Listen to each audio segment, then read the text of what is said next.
फल, जैसी करनी वैसी भरनी। बेटा बनकर, बेटी बनकर, दामाद बनकर और बहू बनकर कौन आता है जिसका तुम्हारे साथ कर्मों का लेना देना होता है।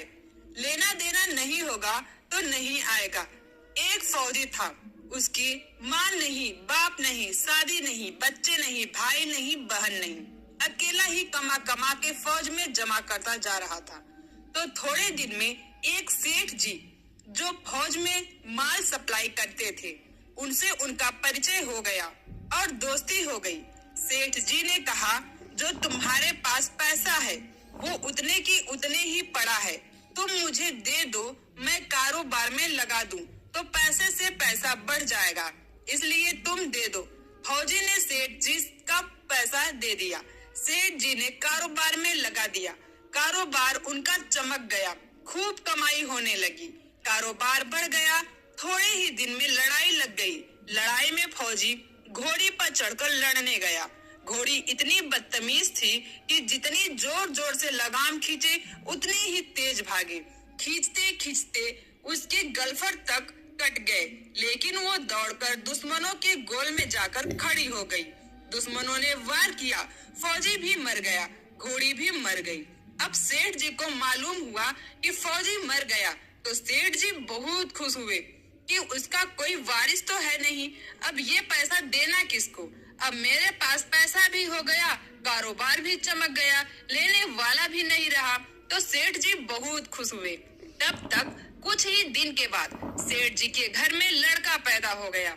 अब सेठ जी और खुश कि भगवान की बड़ी दया है, खूब पैसा भी हो गया, कारोबार भी हो गया, लड़का भी हो गया, लेने वाला भी मर गया। सेठ जी बहुत खुश हुए। वो लड़का होशियार था, पढ़ने में समझदार था। सेठ जी ने उसे पढ़ाया लिखाया। जब वो पढ़ लिख कर बड़ा हो गया तो सोचा कि अब ये कारोबार संभाल लेगा, चलो अब इसकी शादी कर दे। शादी करते ही घर में आ गई बहू रानी, दुल्हन आ गई। अब उसने सोचा कि चलो बच्चे की शादी हो गई, अब कारोबार संभालेगा। लेकिन कुछ दिन में बच्चे की तबीयत खराब हो गई। अब सेठ जी डॉक्टर के पास, हकीम के पास, वैद्य के पास दौड़ रहे हैं। वैद्य जी जो दे रहे हैं, दवा खिला रहे हैं और दवा असर नहीं कर रही। बीमारी बढ़ती ही जा रही, पैसा बर्बाद हो रहा है और बीमारी बढ़ती ही जा रही है। रोग कट नहीं रहा, पैसा खूब लग रहा। अब अंत में डॉक्टर ने कह दिया कि लाइलाज मर्ज हो गया, इसको अब असाध्य रोग हो गया, ये बच्चा 2-3 दिन में मर जाएगा।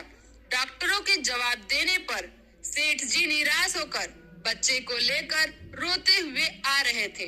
रास्ते में एक आदमी मिला, कहा, अरे सेठ जी क्या हुआ, बहुत दुखी लग रहे हो। सेठ जी ने कहा, ये बच्चा जवान था, हमने सोचा बुढ़ापे में मदद करेगा, अब ये बीमार हो गया। शादी होते ही हमने इसके लिए खूब पैसा लगा दिया, जिसने जितना मांगा उतना दिया, लेकिन आज डॉक्टरों ने जवाब दे दिया, अब ये बचेगा नहीं, असाध्य रोग हो गया, लाइलाज मर्ज है, अब ले जाओ, घर 2-3 में मर जाएगा। आदमी ने कहा, अरे सेठ जी तुम क्यों दिल छोटा कर रहे हो, मेरे पड़ोस में वैद्य जी दवा देते हैं, 2 आने की पुड़िया खाकर मुर्दा भी उठकर खड़ा हो जाता है, जल्दी से तुम वैद्य जी की दवा ले आओ। सेठ जी दौड़कर गए, 2 आने की पुड़िया ले आए और पैसा दे दिया। पुड़िया ले आए, बच्चे को खिलाई, बच्चा पुड़िया खाते ही मर गया। बच्चा मर गया। अब सेठ जी रो रहे हैं, सेठानी भी रो रही है और घर में बहुरानी और पूरा गांव भी रो रहा। गांव में शोर मच गया कि बहुरानी सेठ की कमर जवानी में टूट गई। सब लोग रो रहे हैं।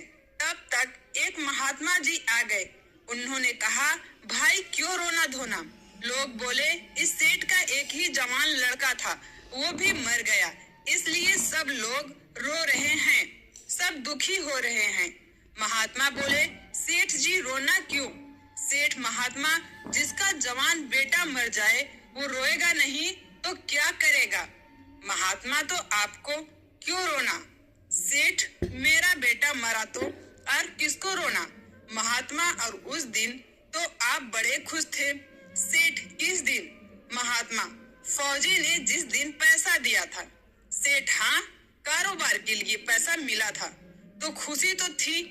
महात्मा, और उस दिन तो आपकी खुशी का ठिकाना ही नहीं था।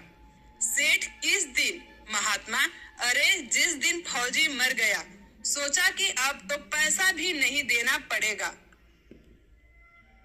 माल बहुत हो गया, कारोबार खूब चमक गया, अब देना भी नहीं पड़ेगा। बहुत खुश थे। सेठ, हाँ महाराज, खुश तो था। महात्मा, और उस दिन तो आपकी खुशी का ठिकाना ही न था, पता नहीं कितनी मिठाइयाँ बट गई। सेठ, किस दिन? महात्मा, अरे जिस दिन लड़का पैदा हुआ था। सेठ, महाराज, लड़का पैदा होता है तो सब खुश होते हैं, मैं भी हो गया तो क्या बात? महात्मा, उस दिन तो खुशी से आपके पैर जमीन पर नहीं पड़ते थे। सेठ, किस दिन? महात्मा, अरे जिस दिन बेटा ब्याहने जा रहे थे। सेठ, महाराज, बेटा ब्याहने जाता है तो हर आदमी खुश होता है, तो मैं भी खुश हो गया। महात्मा, तो जब इतनी बार खुश हो गए तो जरा सी बात के लिए रो क्यों रहे हो? सेठ, महात्मा, ये जरा सी बात है, जवान बेटा मर गया, ये जरा सी बात है। महात्मा, अरे सेठ जी, वही फौजी पैसा लेने के लिए बेटा बनकर आ गया। पढ़ने में, लिखने में, खाने में, पहनने में और शौक में, श्रृंगार में जितना लगाना था लगाया। शादी ब्याह में सब लग गया और ब्याह दर ब्याज लगाकर डॉक्टरों को दिलवा दिया। अब जब 2 आने पैसे बच गए, वो भी वैद्य जी को दिलवा दिए और पुड़िया खाकर चल दिया। अब कर्मों का लेना देना पूरा हुआ। सेठ जी ने कहा, हमारे साथ तो कर्मों का लेन देन था, चलो हमारे साथ तो जो हुआ सो हुआ। लेकिन वो जवान बहू रानी घर में रो रही है, जवानी में उसको धोखा देकर विधवा बनाकर चल गया। उसका क्या जुर्म था कि उसके साथ ऐसा गुनाह किया? महात्मा बोले, यह वही घोड़ी है जिसने जवानी में उसको धोखा दिया, इसने भी जवानी में उसको दे दिया। वैद्य शास्त्र व पुराणों के साथ साथ सभी साधु संतों का कहना है कि यह संसार कर्मों का लेखा जोखा है, इसमें जो जीव चैतन्य